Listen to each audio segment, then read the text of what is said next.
Africa need to use your own brain power to make up your own judgment. In the world of today, you hear a lot of talks about whether, Africa should be forced to make a choice between China versus the United States. I think that's the wrong choice.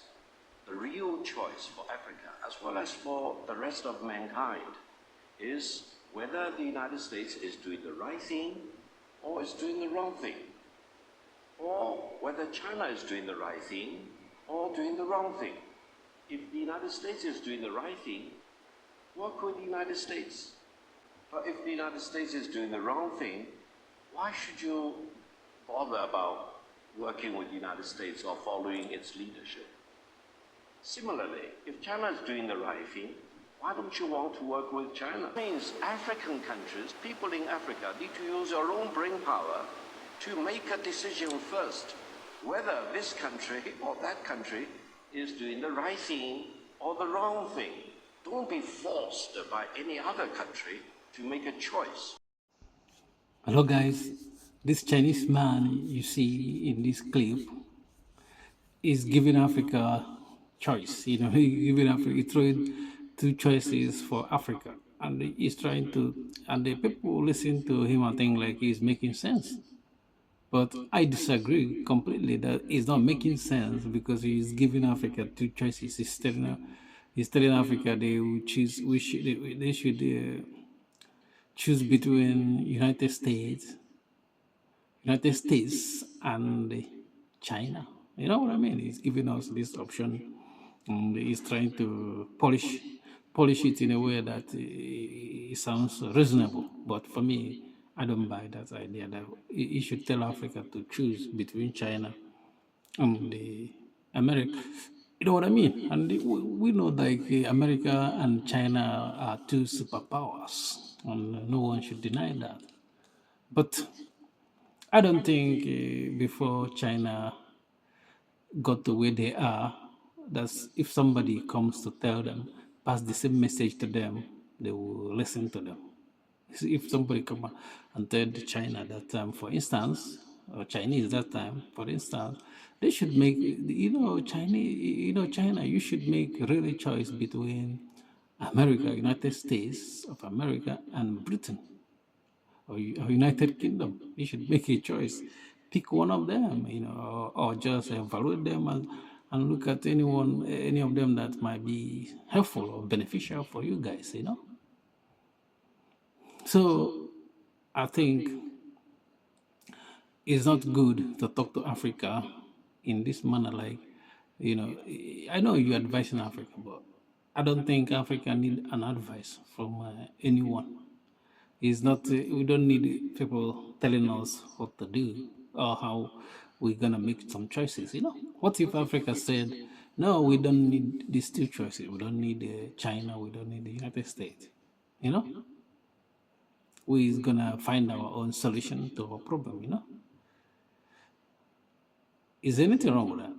Why can't you give us a third option? You're giving us two options, or give us a limited option, if you're giving us advice, you're telling us, we should choose between China and USA. I'm not saying like Chinese, there's some stuff they're doing in Africa that's good. You cannot take it away, or you cannot say that there's nothing good they do in Africa. There's some good stuff they do.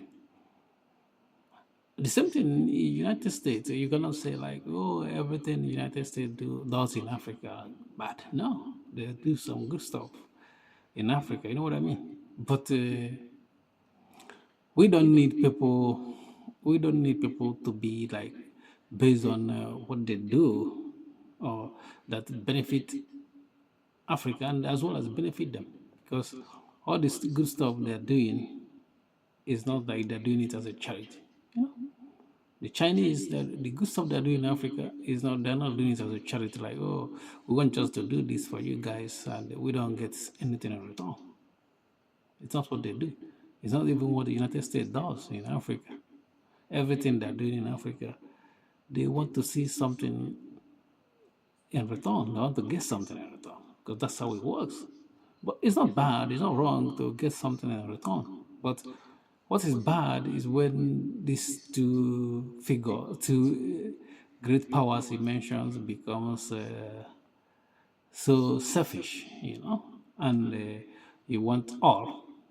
You don't want anything to benefit where you don't want some people you are taking their resources to benefit. That's wrong. And this man giving us advice. The thing is that Chinese people in China, they have, none of them goes about with two heads. You cannot find somebody in China having two heads. The same thing in Africa. So anything they can do, I think Africa can do it. And Africa have done it before. It's not like Africa have not had opportunity or have not, put some markers down. You can see it in Egypt. All this pyramid, the ancient Egyptians built there. And the ancient Egyptians, they are Africans, 100%. It's not even disputed that the ancient Egyptians are Africans, because the Arabs that are there today, they are dominant today. We know when they came. It's obvious. They are not. They are not even the people in the Bible that we say that the Israelites they went to Egypt. It's not. It's not the Arab they met there. Is the people they met in Egypt was black people there during the time of when the Bible was written. The time of Moses was the black people was in Egypt. There are the pharaohs you hear.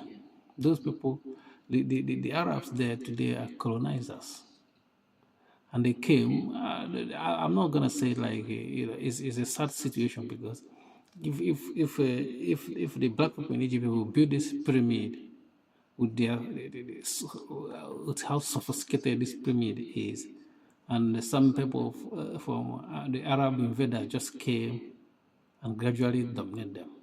It shows that there's something wrong somewhere. You know what I mean? It's not a good story for Africans, even though we should be proud on the pyramid, but there's something we shouldn't be proud about, okay, in that story. You shouldn't be proud that some people came all the way from Middle East and take charge of where great men, pharaohs lived. It's a sad situation. It's a sad story. So thank you for watching. Peace.